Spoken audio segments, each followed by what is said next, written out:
Please be seated.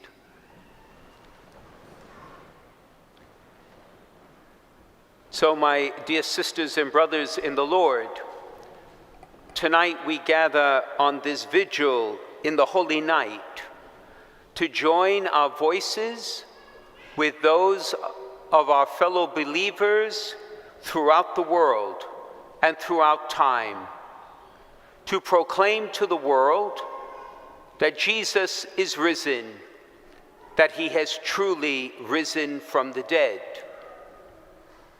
And as we heard Deacon Jim sing so beautifully, the ancient hymn of this night, the Exultet, when we heard that this is the night we believe Christ not simply broke the back of death, but also forgave all sins of those who seek forgiveness in him. This is the night that the sin of Adam was reversed, the night when creation was recreated, and where you and I and all who believe in Christ have the hope to share the glory that is his forever in heaven. Tonight is the great victory, the eternal victory of love.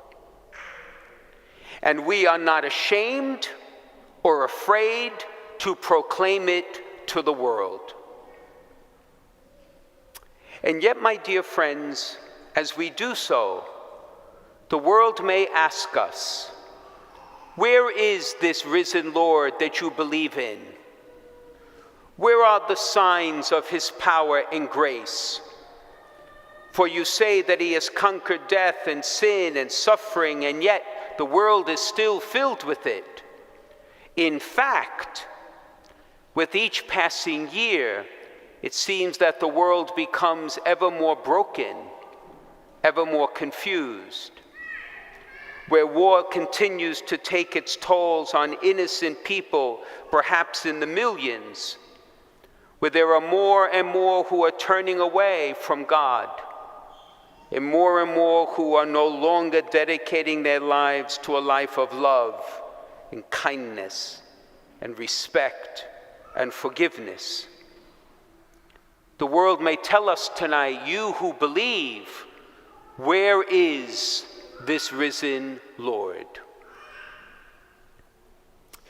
And on this vigil night, my friends, we have an answer to give. An answer we need to reflect on deeply.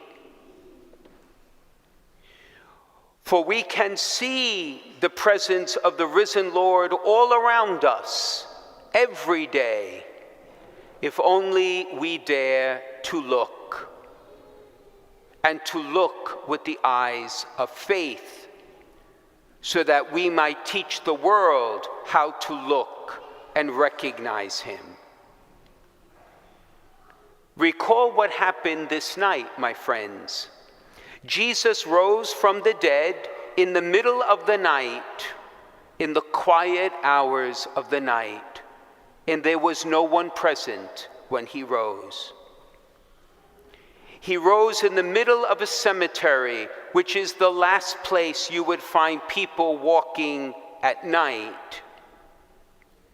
And he rose on the eve and passing of Sabbath, where no observant Jew would leave his home for fear of breaking the law. The great triumph and victory that Christ had over sin and death was not come with great trumpet blasts, but came in quiet. It came humbly, but when it came, it broke the very gates of hell. And for those who can see and recognize him, he continues to dwell in our midst. You may say, Bishop, where? Well, when our sisters and brothers come in a few moments to the font of life, when the sacred waters wash over your heads, you will die and rise with Christ this very night. And there, my friends, we will glimpse the risen Lord in his power and grace. For those of you to be confirmed, the Spirit will come upon you with power and fire and glory. and he will fill your mind and your hearts and your hands and your feet and your eyes with the very grace of God. And there, my friends, when our sisters and brothers leave this church alive in his spirit, we are glimpsing where the risen Lord is.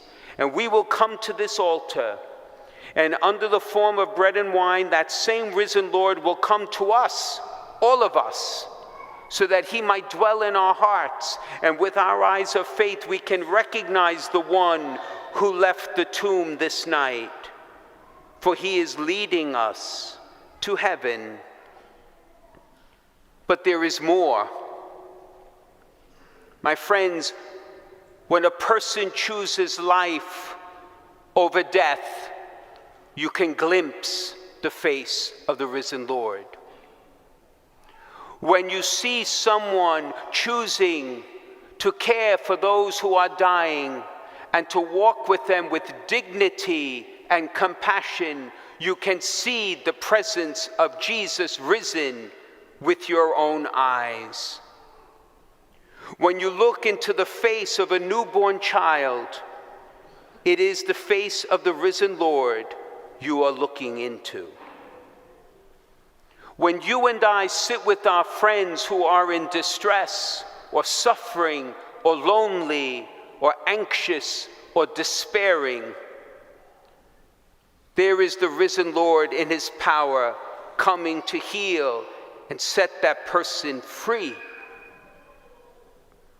Every time we see faith, hope, and love, but most of all, love, we are looking at the presence of the risen Lord in our midst.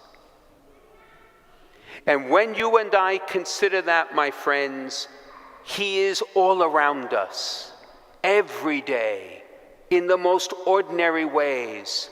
This risen Lord walks with us, feeds us, consoles us, laughs with us, walks with us to glory. And you and I, my friends, will leave this church renewed in our faith in this risen Lord to be his ambassadors in the world. And I ask you, when you and I leave in the days and weeks ahead, especially, my friends, those of you to be baptized, and those of you to be confirmed, and those who will receive the sacrament of the Eucharist for the first time, never be afraid to love. Never be afraid to have hope, and proclaim to all you meet the Lord who has claimed your heart. And by doing that, you are making the presence of the risen Lord as clear as the day to the world around you. And if we persevere, my friends, we will see the day when all wars will end, all suffering will be healed, and every tear will be wiped away, because Christ's victory is already in our midst. Christ's victory is our victory. And it is for that reason we can raise our voices and proclaim to a world that is waiting to see his face.